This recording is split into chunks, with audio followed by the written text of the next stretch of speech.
اعوذ باللہ من الشیطان الرجیم بسم اللہ الرحمن الرحیم رب اشرح لی صدری ویسر لی امری واحلل عقدۃ من لسانی یفقہوا قولی وبشر الذین آمنوا اور خوشخبری دے ان لوگوں کو وعملوا الصالحات جو ایمان لائے ان لہم کہ ان کے واسطے ہے جنات تجری من تحتها الانہار ان کے واسطے ہیں باغ بہتی ہیں ان کے نیچے نہریں کلما رزقوا منہا جب ملے گا ان کو وہاں من ثمرات الرزق کوئی پھل کھانے کو قالوا تو کہیں گے ھذا الذی رزقنا من قبل یہ وہی ہے جو ملا تھا ہم کو اس سے پہلے واتوا بہ متشابہا اور دیے جائیں گے ان کو پھل ایک صورت کے وَلَهُمْ فِيهَا أَزْوَاجٌ مُطَهَّرَةٌ اور ان کے لیے وہاں عورتیں ہوں گی پاکیزہ وَهُمْ فِيهَا خَالِدُونَ اور وہ وہیں ہمیشہ رہیں گے۔ خلاصہ تفسیر اور خوشخبری سنا دیجیے آپ صلی اللہ علیہ وسلم ان لوگوں کو جو ایمان لائے اور کام کیے اچھے اس بات کی کہ بے شک ان کے واسطے بہشتیں ہیں کہ چلتی ہوں گی اس کے نیچے سے نہریں جب کبھی دیے جائیں گے ان بہشتیوں میں سے کسی پھل کو غذا تو ہر بار یہی کہیں گے کہ یہ تو وہی ہے جو ہم کو ملا تھا اس سے پہلے اور ملے گا بھی ان کو دونوں بار کا پھل ملتا جلتا اور ان کے واسطے ان بہشتیوں میں بیویاں ہوں گی صاف پاک کی ہوئی اور وہ لوگ ان بہشتیوں میں ہمیشہ کو بسنے والے ہوں گے ہر بار میں ملتا جلتا پھل ملنا لطف کے واسطے ہوگا کہ دونوں مرتبہ پھلوں کی صورت ایک سی ہوگی جس سے وہ سمجھیں گے کہ یہ پہلی ہی قسم کا پھل ہے مگر کھانے میں مزہ دوسرا ہوگا جس سے حظ و سرور بڑھے گا۔ ربط آیات اس سے پہلی آیات میں قرآن کریم کو نہ ماننے والوں کے عذاب کا بیان تھا اس آیت میں ماننے والوں کے لیے بشارت اور خوشخبری مذکور ہے جس میں جنت کے عجیب و غریب پھلوں کا اور حوران جنت کا ذکر ہے۔ معارف و مسائل اہل جنت کو مختلف پھل ایک ہی شکل و صورت میں پیش کرنے سے مقصد بھی ایک تفریح اور لطف کا سامان بنانا ہوگا اور بعض مفسرین نے فرمایا کہ پھلوں کے متشابہ ہونے سے مراد یہ ہے کہ جنت کے پھل صورت شکل میں دنیا کے پھلوں کی طرح ہوں گے جب اہل جنت کو ملیں گے تو وہ کہیں گے یہ تو وہی پھل ہیں جو دنیا میں ہم کو ملا کرتے تھے مگر ذائقہ اور لذت میں دنیا کے پھلوں سے ان کو کوئی نسبت نہ ہوگی صرف نام کا اشتراک ہوگا۔ جنت میں ان لوگوں کو پاک صاف بیویاں ملنے کا مطلب یہ ہے کہ وہ دنیا کی تمام ظاہری اور اخلاقی گندگیوں سے پاک ہوں گی بول و براز حیض و نفاس اور ہر ایسی چیز سے پاک ہوں گی جس سے انسان کو نفرت ہوتی ہے اسی طرح کجخلقی بے وفائی معنوی عیوب سے بھی پاک ہوں گی۔ آخر میں فرمایا پھر جنت کی نعمتوں کو دنیا کی آنی فانی نعمتوں کی طرح نہ سمجھو جن کے فنا ہو جانے یا سلب ہو جانے کا ہر وقت خطرہ لگا رہتا ہے بلکہ یہ لوگ ان نعمتوں میں ہمیشہ ہمیشہ خوش و خرم رہیں گے۔ یہاں مومنین کو جنت کی بشارت دینے کے لیے ایمان کے ساتھ عمل صالح کی بھی قید لگائی ہے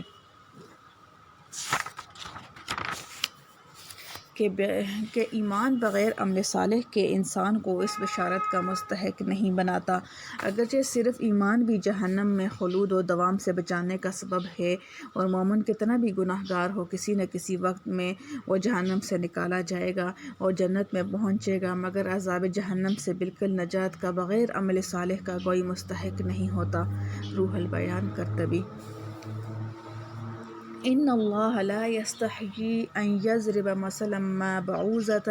بے شک اللہ شرماتا نہیں اس بات سے کہ بیان کرے کوئی مثال مچھر کی فما فوقہا یا اس چیز سے جو اس سے بڑھ کر ہے فاما الذین آمنوا فیعلمون سو جو لوگ مومن ہیں وہ یقیناً جانتے ہیں انہ الحق من ربہم کہ یہ مثال ٹھیک ہے جو نازل ہوئی ان کے رب کی طرف سے واما الذین کفروا فیقولون ماذا اراد اللہ بہذا مثلا اور جو کافر ہیں وہ کہتے ہیں کہ کیا مطلب تھا اللہ کا اس مثال سے یضل به کثیرا ویہدی به کثیرا۔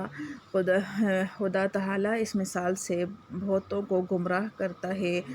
ویہدی به کثیرا، اور ہدایت کرتا ہے اس سے بہتوں کو، وما یضل به الا الفاسقین، اور گمراہ نہیں کرتا اس مثال سے مگر بدکاروں کو، الذین ینقضون، جو توڑتے ہیں عہد اللہ، خدا سے معاہدہ کو، من بعد میثاقہ، بات مضبوط کرنے کے، ویقطعون، اور قطع کرتے ہیں، ما امر اللہ، جس کو اللہ نے فرمایا، به ان یوصل، ملانے کو، ویفسدون فی الارض، اور فساد کرتے ہیں ملک میں، اولئک هم الخاسرون، یہ وہی ہیں ٹوٹے ہوئے، خسارے میں پڑنے والے۔ خلاصہ تفسیر: بعض مخالفین نے قرآن کے کلام الہی ہونے پر یہ اعتراض کیا تھا کہ اس میں بہت سی حقیر و ذلیل چیزوں کا ذکر تمثیلات میں کیا گیا ہے، جیسے مچھر، مکھی وغیرہ۔ اگر یہ خدا کا کلام ہوتا تو ایسی حقیر چیزوں کا ذکر اس میں نہ ہوتا۔ اس کا جواب دیا گیا ہے کہ ہاں، واقعی اللہ تعالیٰ تو نہیں شرماتے کہ بیان کر دیں کوئی مثال بھی، خواہ مچھر ہو، خواہ اس سے بھی بڑی ہوئی کوئی چیز ہو، یعنی حقیر ہونے میں مچھر سے بھی بڑی ہوئی ہو، سو جو لوگ ایمان لائے ہوئے ہیں، خواہ کچھ بھی ہو، وہ تو یقین ہی کریں گے کہ بے شک یہ مثال بہت ہی موقع کی ہے ان کے رب کی جانب سے، اور رہ گئے وہ لوگ جو کافر ہو چکے ہیں، سو چاہے کچھ ہو جائے وہ یوں ہی کہتے رہیں گے کہ وہ کون سا مطلب ہوگا جس کا قصد کیا ہوگا۔ اللہ تعالیٰ نے اس حقیر مثال سے گمراہ کرتے ہیں، اللہ تعالیٰ اس مثال سے بہتوں کو ہدایت کرتے ہیں، اس کی وجہ سے بہتوں کو، اور گمراہ نہیں کرتے اللہ تعالیٰ اس مثال سے کسی کو مگر صرف نافرمانی کرنے والوں کو، جو کہ توڑتے رہتے ہیں اس معاہدہ کو جو اللہ سے کر چکے تھے، اس کے استحکام کے بعد، یعنی عہد ازل میں، جس میں سب کی ارواح نے اللہ تعالیٰ کے رب ہونے کا اقرار کیا تھا، اور قطع کرتے رہتے ہیں ان تعلقات کو ان کو تعلقات کو کہ حکم دیا ہے اللہ تعالیٰ نے ان کو جوڑنے کا۔ اس میں تمام تعلقات شرعیہ داخل ہیں، خواہ وہ تعلقات ہوں جو بندہ اور خدا کے درمیان ہیں، یا وہ جو اس کے اور اقربا اور رشتہ داروں کے درمیان ہیں، اور عام اہل اسلام کے درمیان ہیں، اور جو عام انسانوں کے درمیان ہیں، اور فساد کرتے رہتے ہیں زمین میں۔ کفر و شرک خود بھی فساد ہے، اور دوسروں پر ظلم اور ناحق شناسی جو کفر کے لوازم میں سے ہے، اور وہ بھی اس فساد میں شامل ہے۔ بس یہ لوگ ہیں پورے خسارہ میں پڑنے والے کہ دنیا کی راحت اور آخرت کی نعمت کا نعمت سب ہاتھ سے دے بیٹھے، کیونکہ حاسد کی دنیاوی زندگی بھی ہمیشہ تلخ ہی رہتی ہے۔ معارف و مسائل: ربط آیات: چند آیات پہلے قرآن کریم کا یہ دعویٰ مذکور ہے کہ قرآن کریم میں کسی شک و شبہ کی گنجائش نہیں، اور اگر کسی کو کوئی شک اس کے کلام الہی ہونے میں ہو تو وہ اس کی چھوٹی سی صورت کی مثل بنا کر دکھلا دے۔ ان آیات میں منکرین قرآن کا ایک شبہ ذکر کر کے اس کا جواب دیا گیا ہے۔ شبہ یہ تھا کہ قرآن کریم میں مکھی اور مچھر جیسے حقیر جانوروں کا ذکر آیا ہے،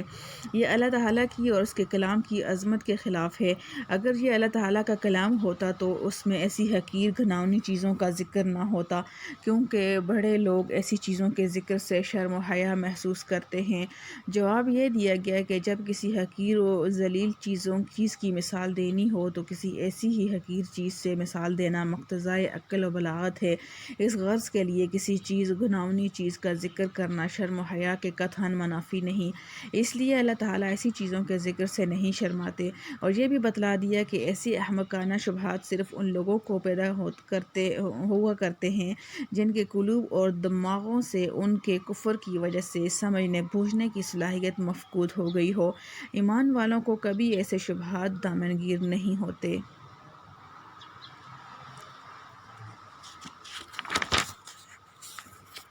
اس کے بعد اس کی ایک اور حکمت بھی بتلا دی کہ ایسی مثالوں سے لوگوں کا ایک امتحان بھی ہوتا ہے۔ نظر و فکر کرنے والوں کے لیے یہ مثالیں ہدایت کا سامان پیدا کرتی ہیں، اور بے پرواہی برتنے والوں کے لیے اور زیادہ گمراہی کا سبب بنتی ہیں۔ اس کے بعد یہ بھی بتلا دیا کہ قرآن کریم کی ان مثالوں سے صرف ایسے سرکش لوگ گمراہ ہوتے ہیں جو اللہ تعالیٰ سے کیے ہوئے عہد کو توڑتے ہیں، اور جن تعلقات و روابط کو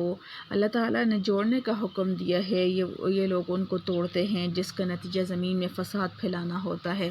بعوضۃ فما فوقہا، اس لفظ کے معنی یہ ہیں کہ مچھر ہو یا اس سے بھی زیادہ۔ اس جگہ زیادہ سے مراد یہ ہے کہ حقارت میں زیادہ ہو۔ یضل بہ کثیرا ویہدی بہ کثیرا، قرآن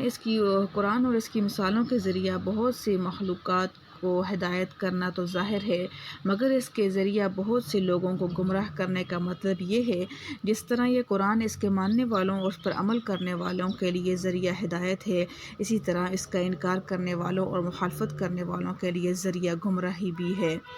وما یضل بہ الا الفاسقین، فاسقین فسق کے لفظی معنی خروج اور باہر نکل جانے کے ہیں۔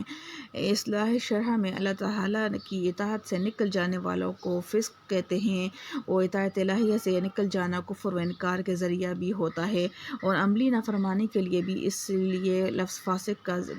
کافر کے لیے بھی بولا جاتا ہے۔ قرآن کریم میں بیشتر لفظ فاسقین کافروں کے لیے استعمال ہوا ہے، اور عموماً گنہگار کو بھی فاسق کہا جاتا ہے۔ فقہا کی اصطلاح میں عموماً لفظ فاسق اسی معنی کے لیے استعمال ہوا ہے۔ ان کی اصطلاح میں فاسق کو کافر کے مقابل اس کی قسم قرار دیا گیا ہے۔ جو شخص کسی کبیرہ گناہ کا ارتکاب کرے اور پھر اس سے توبہ بھی نہ کرے، یا صغیرہ گناہ پر اصرار کرے، اس کی عادت بنا لے، اور فقہا کی اصطلاح میں فاسق کہلاتا ہے۔ اور جو شخص یہ فسق کے کام اور گناہ اعلانیہ کی جرات کے ساتھ کرتا پھرے، اس کو فاجر کہا جاتا ہے۔ معنی آیت کے یہ ہیں کہ قرآن کی ان مثالوں سے بہت سے لوگوں کو ہدایت ہوتی ہے اور بہت سے لوگوں کے حصہ میں گمراہی آتی ہے، مگر ان مثالوں سے گمراہی صرف انہی لوگوں کا حصہ ہوتا ہے جو فاسق یعنی اطاعت خداوندی سے نکل جانے والے ہیں، اور جن میں کچھ بھی خدا تعالیٰ کا خوف ہوتا ہے تو وہ ہدایت ہی حاصل کرتے ہیں۔ الذین ینقضون عہد اللہ من بعد میثاقہ، یہ عہد اس صورت کے معاملہ اور معاہدوں کو کہا جاتا ہے جو شخصوں کے درمیان طے ہو جائے، اور میثاق ایسے معاہدے کو کہتے ہیں جو جسم کے ساتھ مضبوط اور مستحکم کیا جائے۔ اس آیت میں پہلی آیت کے مضمون کی مزید تشریح ہے اور منکرین قرآن کے انجام بد کا ذکر ہے کہ قرآن کی ان مثالوں سے جن پر مشرکین نے اعتراض کیا ہے، صرف وہی لوگ گمراہ ہوتے ہیں جو حق تعالیٰ کی اطاعت اور فرمانبرداری سے سرکشی کرتے ہیں، جن کی دو وجہ ہیں۔ اول یہ کہ ایسا کرنے والے اس ازلی معاہدے کو توڑ ڈالتے ہیں جو تمام انسانوں نے اپنے رب سے باندھا تھا، جبکہ تمام انسانوں کی اس عالم میں پیدائش سے پہلے حق تعالیٰ نے تمام پیدا ہونے والے انسانوں کی ارواح کو جمع کر کے ایک سوال فرمایا تھا، الست بربکم، یعنی کیا میں تمہارا رب اور پروردگار نہیں ہوں؟ اس پر سب نے یک زبان ہو کر کہا تھا، بھلا، یعنی آپ رب کیوں نہ ہوتے؟ جس میں بڑی تاکید کے ساتھ اس کا اقرار ہے، اللہ جل شانہ ہمارے رب اور پروردگار ہیں، اور اس کا لازمی تقاضا یہ ہے کہ ہم اس کی اطاعت سے سرمنہ تجاوز نہ کریں۔ اس لیے یہ عہد ازلی انسان اور اللہ جل شانہ کے درمیان ہو چکا۔ اب دنیا میں پیدا ہونے کے بعد تمام انبیاء علیہ السلام اور آسمانی کتابیں اسی عہد کی تجدید اور یاد دہانی اور اس پر عمل کی تفصیلات اور بتلانے کے لیے آتے ہیں۔ جس نے اس معاہدے کو توڑ ڈالا، اس سے کیا توقع کی جا سکتی ہے کہ وہ کسی پیغمبر یا آسمانی کتاب سے فائدہ اٹھائے؟ دوسری وجہ یہ ہے کہ ان لوگوں نے ان تمام تعلقات کو قطع کر ڈالا ہے جن کو جوڑے رکھنے کا اللہ تعالیٰ نے حکم دیا تھا۔ ان تعلقات میں وہ تعلق بھی داخل ہے جو بندے اور اللہ کے درمیان ہے، اور وہ تعلق بھی جو انسان کا اپنے ماں باپ اور دوسرے عزیزوں سے ہے، اور وہ تعلق بھی جو ایک انسان کا اپنے پڑوسی اور دوسرے شرکاء کار کے ساتھ ہے، اور وہ تعلق بھی جو عام انسانوں اور عام انسانوں کے ساتھ ہے۔ ان تمام تعلقات، یہ وہ تعلق جو عام مسلمانوں اور عام انسانوں کے ساتھ ہے، ان تمام تعلقات کے پورے حقوق ادا کرنے ہی کا نام اسلام یا شریعت اسلام ہے، اور انہی میں کوتاہی کرنے سے ساری زمین میں فساد آتا ہے۔ اسی لیے اس جملے کے بعد فرمایا وَيُفْسِدُونَ فِي الْأَرْضِ، یعنی یہ لوگ زمین میں فساد مچاتے ہیں۔ آخر آیت میں ان کے انجام بد کا ذکر فرمایا کہ یہ لوگ بڑے خسارے میں ہیں۔ مثال میں کسی حقیر و ذلیل یا شرمناک چیز کا ذکر کرنا کوئی عیب نہیں ہے۔ ان اللہ لا یستحیی سے ثابت ہوا کسی مفید مضمون کی توضیح میں کسی حقیر و ذلیل شرمناک چیز کا ذکر کرنا نہ کوئی عیب و گناہ ہے۔ اور نہ قائل کی عظمت شان کی منافی ہے۔ قرآن و سنت اور علماء سلف کے اقوال میں بکثرت ایسی مثالیں بھی مذکور ہیں جو عرفاً شرمناک سمجھی جاتی ہیں، مگر قرآن و سنت نے اس عرفی شرم و حیا کے پرواہ کیے بغیر اصل مقصد پر نظر رکھ کر ان مثالوں سے اجتناب گوارا نہیں کیا۔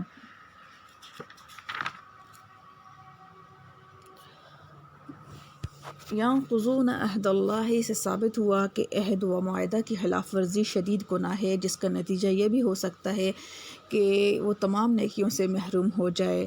تعلقات کے حقوق شرعیہ ادا کرنا واجب ہے، اس کے خلاف کرنا گناہ عظیم۔ وَيَقْطَعُونَ مَا أَمَرَ اللَّهُ بِهِ أَن يُوصَلَ سے معلوم ہوا کہ جن تعلقات کو قائم رکھنے کا شریعت اسلام نے حکم دیا ہے ان کا قائم رکھنا ضروری اور قطع کرنا حرام ہے۔ غور کیا جائے تو دین و مذہب کے نام ہی ان حدود و قیود کا ہے جو حقوق اللہ اور حقوق العباد کی ادائیگی کے لیے مقرر کی گئی ہیں، اور اس عالم کا اصلاح و فساد انہی تعلقات کو درست رکھنے یا توڑنے پر موقوف ہے۔ اسی لیے ان تعلقات کی قطع کرنے کو یفسدون فی الارض کے الفاظ میں وجہ فساد و عالم بتلایا ہے۔ اولئک ھم الخاسرون میں خسارہ والا صرف اسی شخص کو قرار دیا ہے جو مذکورہ احکام کی خلاف ورزی کرے۔ اس میں اشارہ ہے کہ اصل خسارہ اور نقصان آخرت ہی کا ہے، دنیا کا خسارہ کوئی قابل توجہ چیز نہیں۔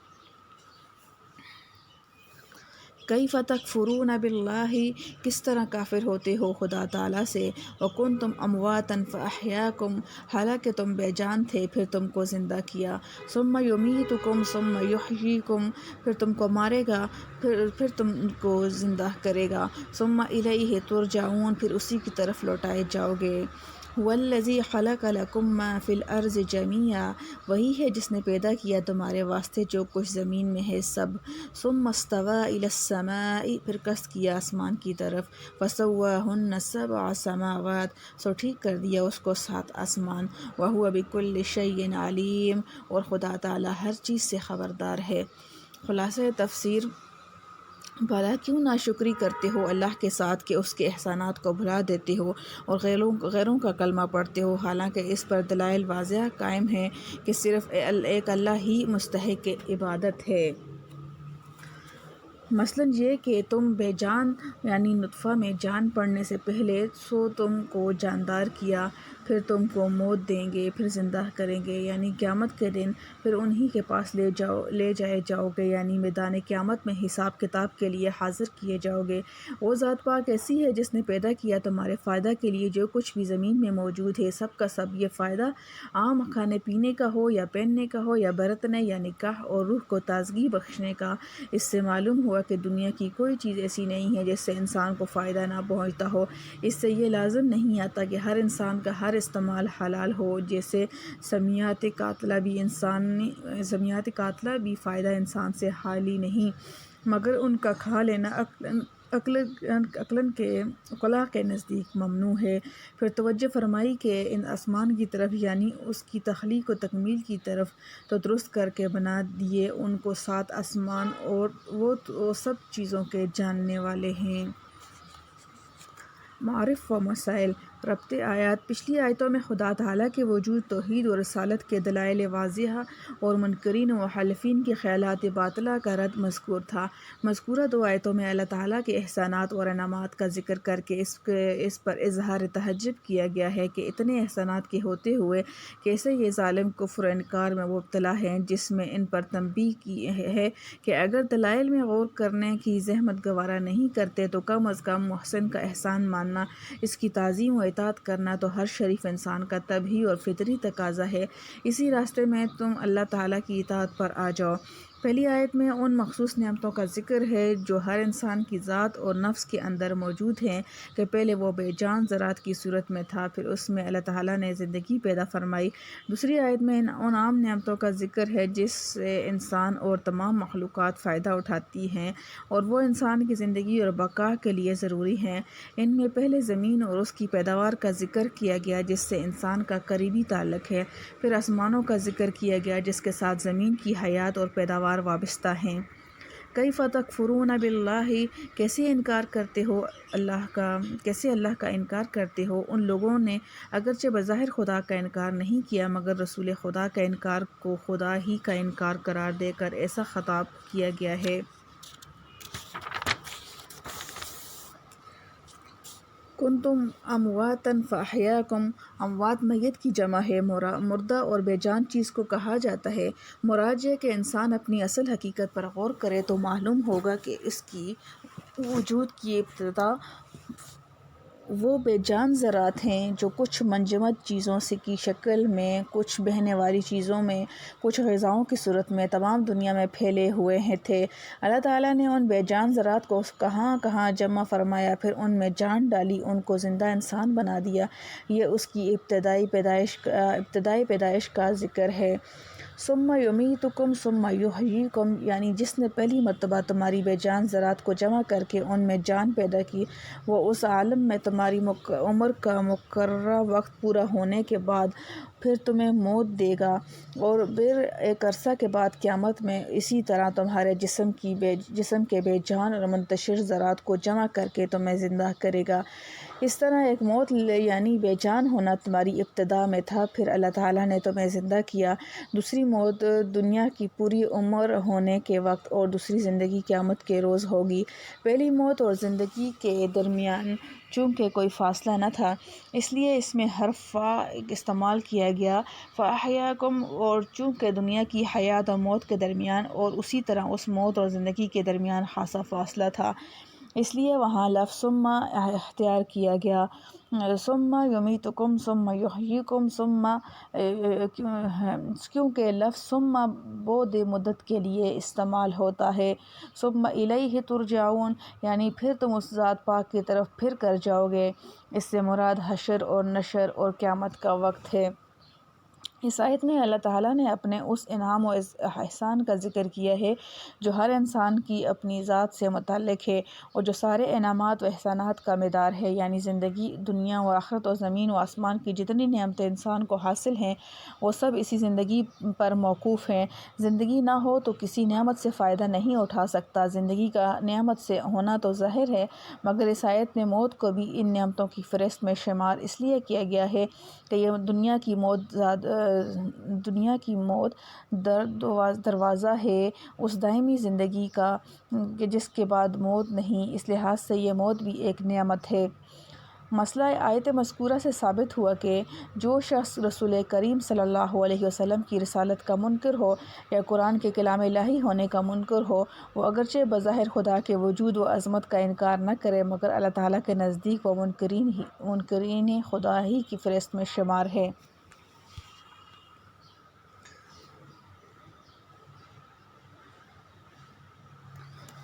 حیات برزخی، اس آیت میں دنیا کی زندگی اور موت کے بعد صرف ایک حیات کا ذکر ہے جو قیامت کے روز ہونے والی ہے۔ قبر کی زندگی جس کے ذریعہ قبر کا سوال و جواب اور قبر میں ثواب و عذاب ہونا قرآن کریم کے متعدد آیات اور حدیث کے متواتر روایات سے ثابت ہے، اس کا ذکر نہیں۔ وجہ یہ ہے کہ یہ برزخی زندگی اس طرح کی زندگی نہیں ہے جو انسان کو دنیا میں حاصل ہے یا آخرت میں پھر ہوگی، بلکہ ایک درمیانی صورت مثل خواب کی زندگی کے ہے۔ اس کو دنیا کی زندگی کا تکملہ بھی کہا جا سکتا ہے اور آخرت کی زندگی کا مقدمہ بھی، اس لیے کوئی مستقل زندگی نہیں جس کا جداگانہ ذکر کیا جائے۔ هو الذی خلق لکم ما فی الارض جمیعا، اللہ وہ ہے جس نے پیدا کیا تمہارے لیے جو کچھ زمین میں ہے سب کا سب۔ یہ اس نعمت عامہ کا ذکر ہے جس میں تمام انسان بلکہ حیوانات بھی وغیرہ بھی شریک ہیں، اور ایک لفظ میں ان تمام نعمتوں کا اجمال آ گیا جو دنیا میں کسی انسان کو حاصل ہوئیں یا ہو سکتی ہیں، کیونکہ انسان کی غذا، لباس، مکان اور دوا اور راحت کے کل سامان زمین ہی کی پیداوار ہیں۔ ثم استوى إلى السماء فسواهن سبع سماوات وهو بكل شيء عليم، استوا کے لفظی معنی سیدھا ہونے کے ہیں۔ مراد یہ ہے کہ زمین کی پیدائش کے بعد اللہ تعالیٰ نے آسمانوں کی تخلیق کا قصد راست فرمایا جس میں کوئی حائل و مانع نہ ہو سکے، یہاں تک کہ 7 آسمانوں کی یہ تخلیق مکمل فرما دی، اور وہ ہر چیز کا جاننے والا ہے، اس لیے تخلیق کائنات اس کے لیے کوئی مشکل کام نہیں۔ دنیا کے ہر چیز نفع بخش ہے، کوئی شے بیکار نہیں۔ اس آیت میں زمین کی تمام چیزوں کو انسان کے لیے پیدا فرمانے کا بیان ہوا ہے۔ اس سے ایک بات تو یہ معلوم ہوئی کہ دنیا کی کوئی چیز ایسی نہیں جس سے انسان کو نہ کسی حیثیت سے بلا واسطہ یا باواسطہ فائدہ نہ پہنچتا ہو، خواہ وہ فائدہ دنیا میں استعمال کرنے کا ہو یا آخرت کے لیے عبرت و نصیحت حاصل کرنے کا۔ بہت سی چیزوں کا فائدہ تو انسان محسوس کرتا ہے، اس کی غذا و دوا یا استعمال میں براہ راست آتی ہیں، اور بہت سی چیزیں ایسی ہیں کہ انسان کو ان سے فائدہ پہنچتا ہے مگر اس کو خبر بھی نہیں ہوتی۔ یہاں تک کہ جو چیزیں انسان کے لیے مضر سمجھی جاتی ہیں جیسے زہریلی اشیاء، زہریلے جانور وغیرہ، غور کریں تو وہ کسی نہ کسی حیثیت سے انسان کے لیے نفع بخش بھی ہوتی ہیں۔ جو چیزیں انسان کے لیے ایک طرح سے حرام ہیں، دوسری کسی طرح کی حیثیت سے ان کا نفع بھی انسان کو پہنچتا ہے۔ نہیں ہے چیز نکمی کوئی زمانے میں، کوئی برا نہیں قدرت کے کارخانے میں۔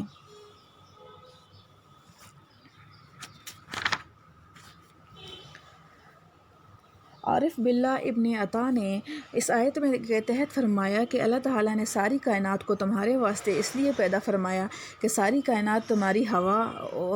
ہو اور تم اللہ تعالیٰ کے لیے ہو۔ اس لیے عقل مند کا کام یہ ہے کہ جو چیز اس کے لیے پیدا ہوئی ہو وہ تو اس کو ملے گی، اس کی فکر میں لگ کر اس ذات سے غافل نہ ہو جس کے لیے یہ پیدا ہوا ہے۔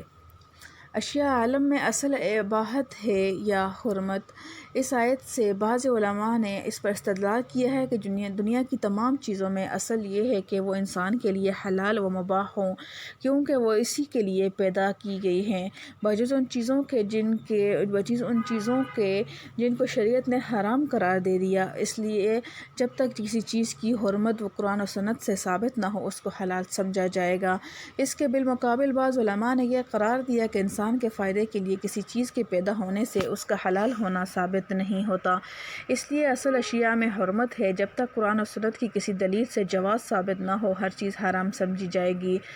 بعض حضرات نے توقف فرمایا۔